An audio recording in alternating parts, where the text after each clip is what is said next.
கிறிஸ்து அன்பு கூறுவதை நிறுத்திக் கொள்வதில்லை. அவர் உங்களை நேசிக்க முடியாதபடி நீங்கள் எதையுமே செய்ய முடியாது. நீங்கள் ஒருவேளை அவிசுவாசமான ஒரு நிலைமையில் இருக்கலாம். என்றாலும் இயேசு உங்களையும் நேசிக்கிறார். மிக பெரிய ஒரு பாவம் என்று நீங்கள் எண்ணும் ஒரு பாவத்தை நீங்கள் செய்திருக்கலாம். என்றாலும் இயேசு உங்களையும் நேசிக்கிறார். அவர் உங்களை நேசிப்பதை நீங்கள் தடுக்க முடியாது.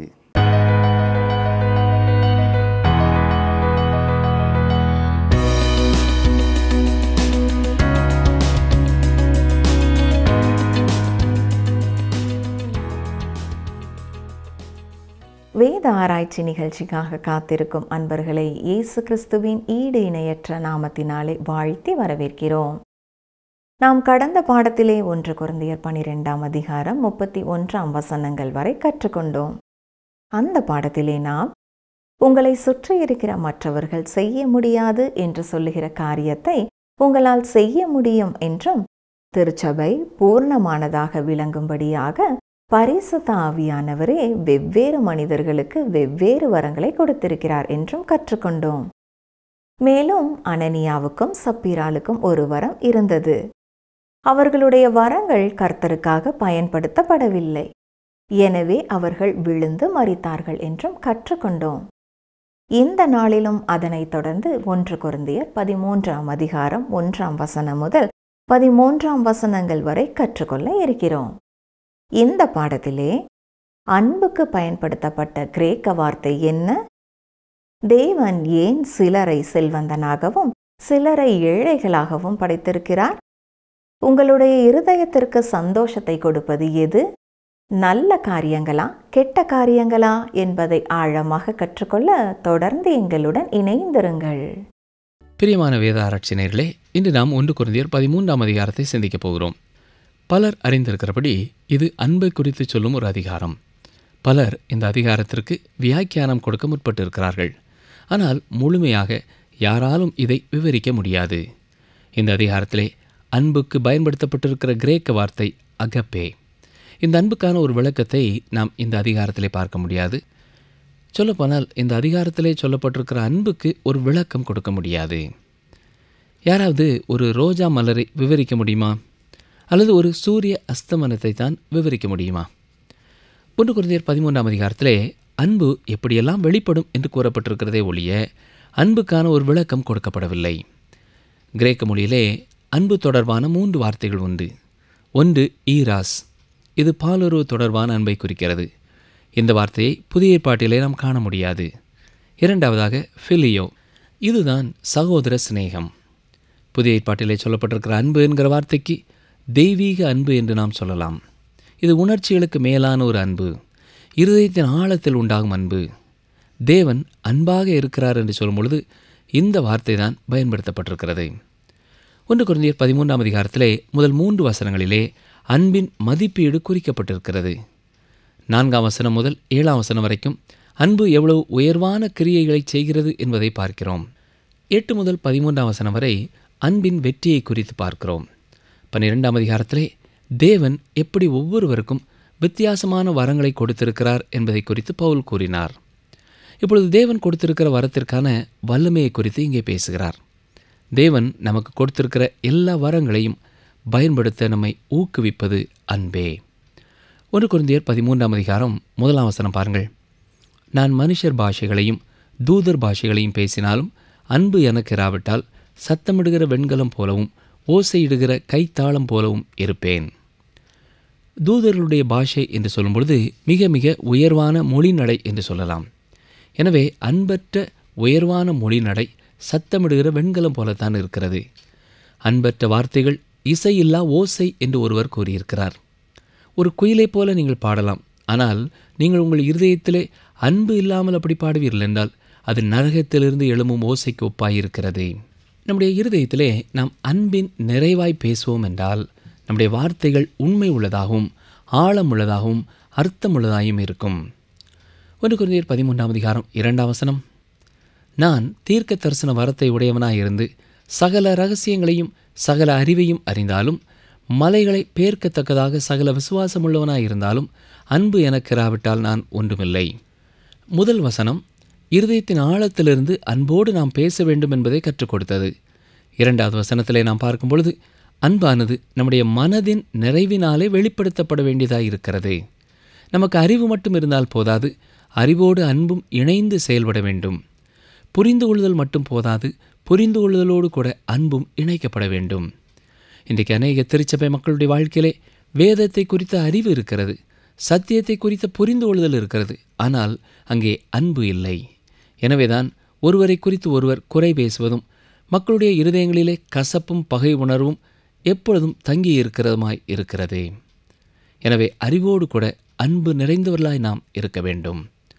1 கொரிந்தியர் 13:3 எனக்கு உண்டான யாவற்றையும் நான் அன்னதானம் பண்ணினாலும் என் சரீரத்தை சுட்டரிக்கப்படுவதற்கு கொடுத்தாலும் அன்பு எனக்கு இராவிட்டால் எனக்கு பிரயோஜனம் ஒன்றுமில்லை. அன்பு நம்முடைய விருப்பத்தின் செயல்பாடாக இருக்கிறது.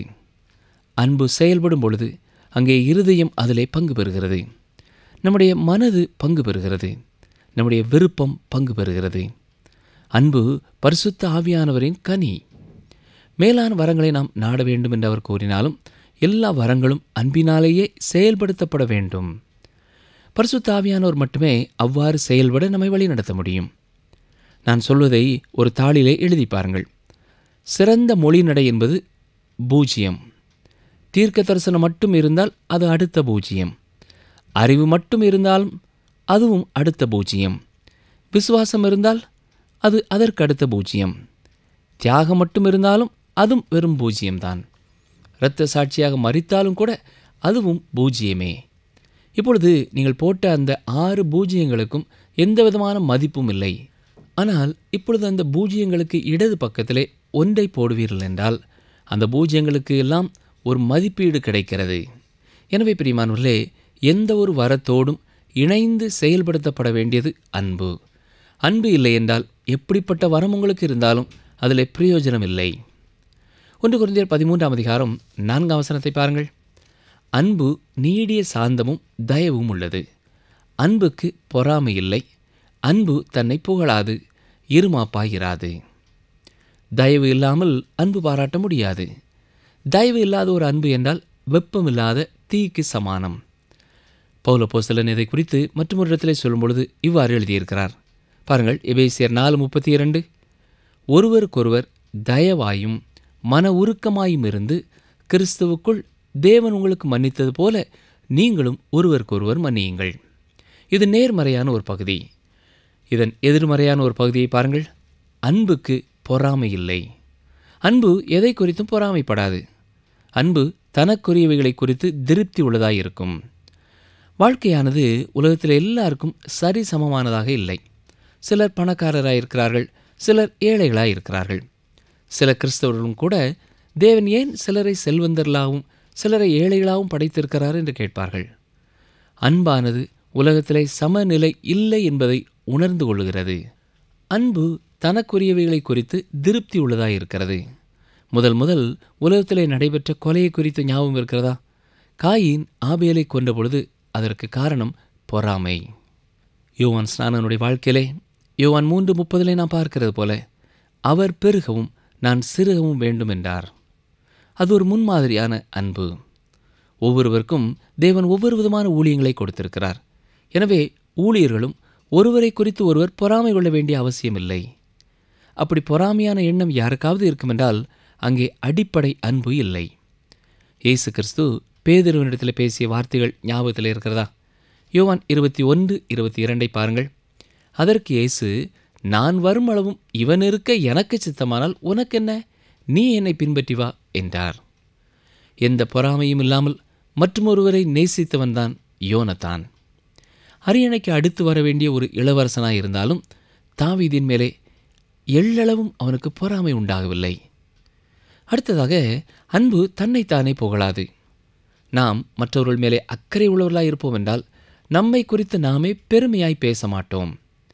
ஒரு போதகருடைய பொதுக்கூட்டத்திலே ஒரு கிராமத்திலிருந்து வந்த போதகர் இடையிலே எழுந்து நின்று எல்லாரையும் பார்த்து, உங்களில் பலரைப் போல நான் பயிற்சி பெற்ற ஒரு ஊழியக்காரன் அல்ல, நான் அறிவில் குறைந்தவன், இதை குறித்தும் நான் பெருமைப்படுகிறேன் என்று கூறினாராம். அப்பொழுது அங்கே இருந்த பேராயர் அவரை பார்த்து, நான் உங்களை பார்க்கும் பொழுது பெருமைப்பட்டு கொள்ளக்கூடிய பல காரியங்கள் உங்களிடத்தில் இருக்கிறது.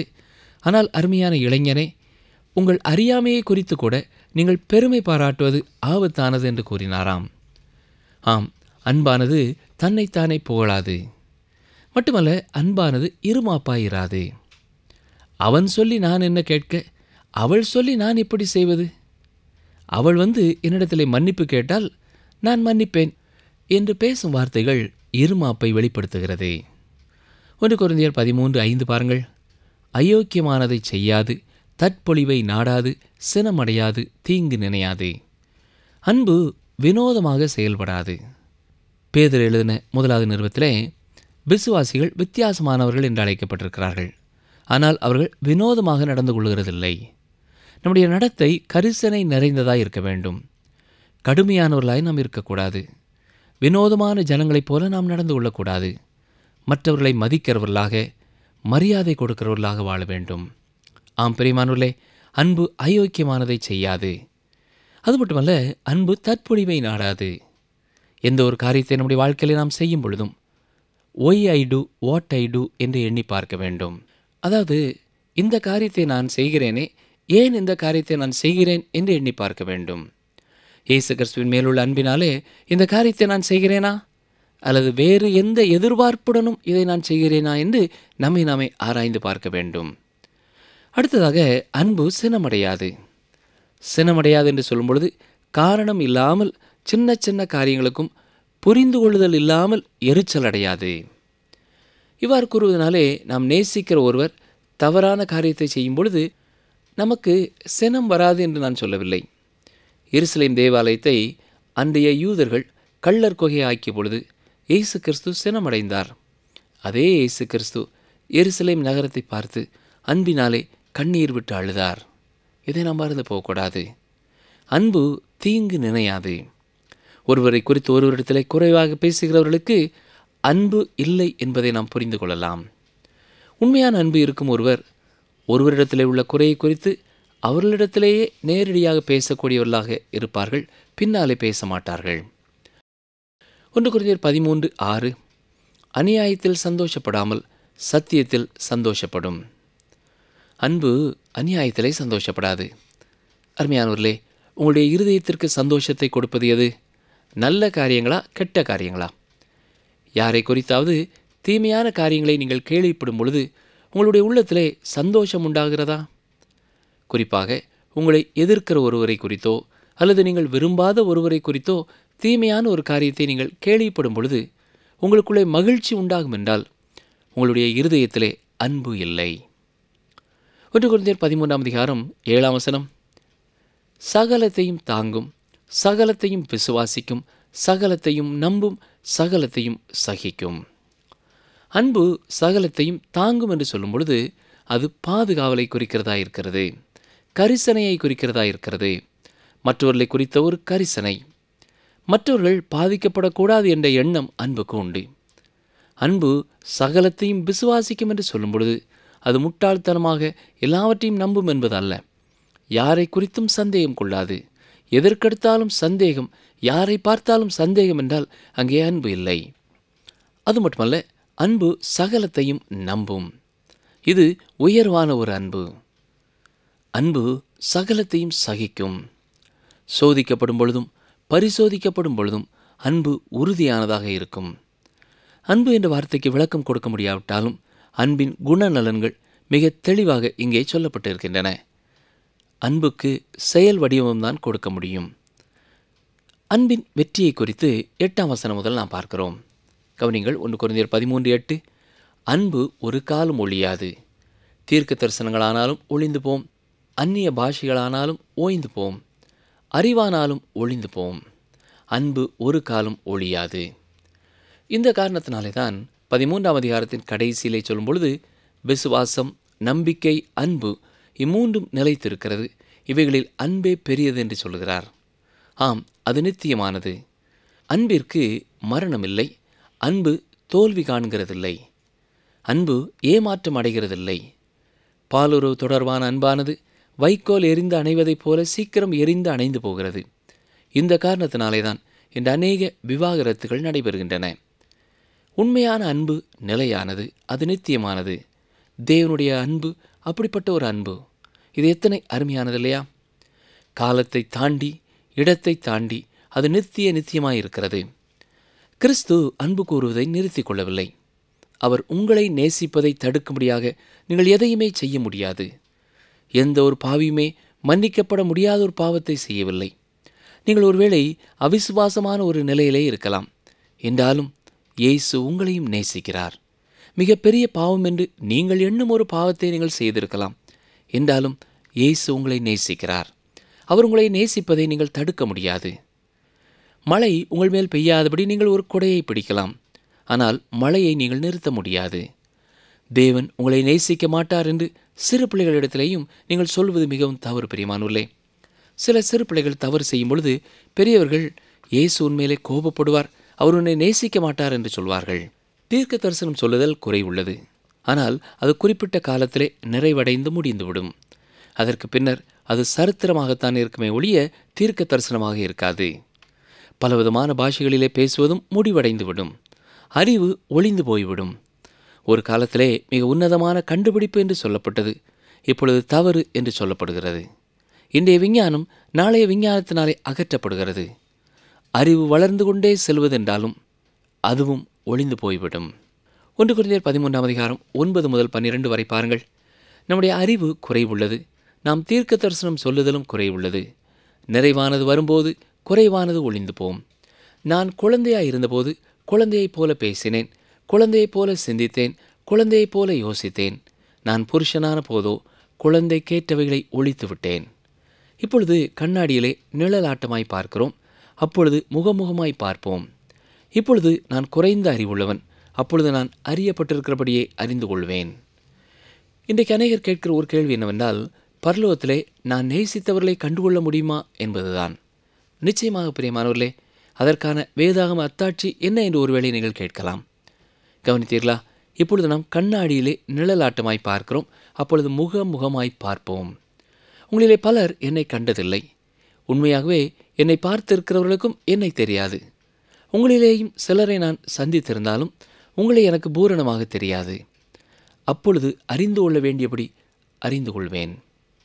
1 கொரிந்தியர் 13 இப்பொழுது விசுவாசம், நம்பிக்கை, அன்பு இம்மூன்றும் நிலைத்திருக்கிறது. இவைகளில் அன்பே பெரியது. நாம் எதை விசுவாசித்திருக்கிறோமோ அது நம்முடைய வாழ்க்கையிலே நிறைவேறும். நம்முடைய எல்லா நம்பிக்கையும் உண்மையாகும். அதற்கு பின்னர் வேறு எதற்காகவும் நாம் நம்பி காத்திருக்க வேண்டியதில்லை. எனவே விசுவாசம், நம்பிக்கை எல்லாமே கடந்து சென்றுவிடும். பின்னர் நமக்கு விசுவாசம் தேவையில்லை. ஆனால் நம்முடைய அன்பு நம்முடைய வாழ்க்கையிலே தொடர்ந்து நிலைத்திருக்கப் போகிறது. எனவேதான் இவைகளில் அன்பே பெரியது என்று கூறுகிறார். அன்பு என்ற விவரிக்க முடியாத ஒரு வார்த்தைக்கு விளக்கம் கொடுக்கும்படியாக, ஒரு வார்த்தையை புரிய செய்யும்படியாக அன்பு எதை எதை செய்யும், எதை எதை செய்யாது என்று செயல் வடிவத்திலே அன்பை விளக்கி காண்பித்தார். சொல்லப்போனால் இயேசு கிறிஸ்துவின் வாழ்க்கை வரலாற்றை நமக்கு எழுதி வைத்திருக்கிறார் என்று சொல்லலாம். இயேசு கிறிஸ்துவை குறித்து சொல்லப்பட்டிருக்கிற ஒரு வாக்கியத்தை வாசிக்கிறேன், கவனியுங்கள். யோவான் 13:1 பஸ்கா பண்டிகைக்கு முன்னே இயேசு இவ்வுலகத்தை விட்டு பிதாவினிடத்திற்கு போகும்படியான தம்முடைய வேளை வந்ததென்று அறிந்து தாம் இவ்வுலகத்தில் இருக்கிற தம்முடையவர்களிடத்தில் அன்பு வைத்தபடியே முடிவு பரியந்தமும் அவர்களிடத்தில் அன்பு வைத்தார். பின்பகுதியை பாருங்கள். இவ்வுலகத்தில் இருக்கிற தம்முடையவர்களிடத்திலே அன்பு வைத்தபடியே முடிவு பரியந்தமும் அன்பு வைத்தார். இயேசு கிறிஸ்துவனுடைய அன்பு நித்தியமான அன்பு. ஆம் பிரியமானவர்களே, அவர் உங்களையும் நேசிக்கிறார். 1 கொரிந்தியர் 13 கற்றுக்கொண்ட நாம் தெளிவாக மனதிலே பதித்துக் கொள்ள வேண்டிய மிக முக்கியமான காரியம், தேவன் நம்மையும் அநாதி சிநேகத்தினாலே சிநேகிக்கிறார். ஆண்டவருடைய அன்பு மிக மிக பெரியது. நீங்கள் எவ்வளவு பெரிய ஒரு பாவி என்று உங்களை குறித்து நீங்கள் துக்கப்பட்டு கொண்டிருந்தாலும் அவர் உங்களை நேசிக்கிறார். இன்றைக்கும் உங்களை நேசிக்கிறார். நீங்கள் மனம் திரும்பி உங்கள் பாவத்தை அவருடைய சமூகத்திலே அறிக்கை செய்து அவர் உங்கள் பாவத்திற்கான தண்டனையை ஏற்றுக்கொண்டார் என்பதை உள்ளத்தின் ஆழத்திலே விசுவாசித்து அவரையே உங்கள் வாழ்க்கையின் தலைவராக நீங்கள் ஏற்றுக்கொள்ள வேண்டும் என்றே அவர் இரு கரங்களையும் நீட்டி உங்களை அழைத்து கொண்டே இருக்கிறார். நீங்கள் அவரை நேசிக்கிறீர்களா? நீங்கள் அவரை நேசிப்பீர்களா? இன்றை தீர்மானம் செய்யுங்கள். இரண்டாவதாக, அவருடைய அன்பை அறிந்திருக்கிறவர்களா நாம் எப்படி அவருடைய அன்பை மற்றவர்கள் மேலே நாம் பிரதிபலிக்கிறோம் என்பதை சற்றே எண்ணி பார்க்க வேண்டும். அன்பு எதை எதை செய்யாது என்று சொல்லியிருக்கிற காரியங்களை நானும் என்னுடைய வாழ்க்கையிலே செய்கிறதில்லை என்று நம்மால் சொல்ல முடியுமா? அல்லது அன்பு எதை எதை செய்யும் என்று நாம் கற்றுக்கொண்ட காரியங்களை நம்முடைய வாழ்க்கையிலே செயல்படுத்துகிறோமா? அன்பே பெரியது, அன்பே சிறந்தது. அன்பர்களே, இந்த நாளிலும் நாம் கற்றுக்கொண்டது என்ன? எந்த ஒரு காரியத்தை நம்முடைய வாழ்க்கையிலே நாம் செய்யும் போதும் இந்த காரியத்தை நான் செய்கிறேனே, ஏன் இதை செய்கிறேன் என்று எண்ணி பார்க்க வேண்டும்.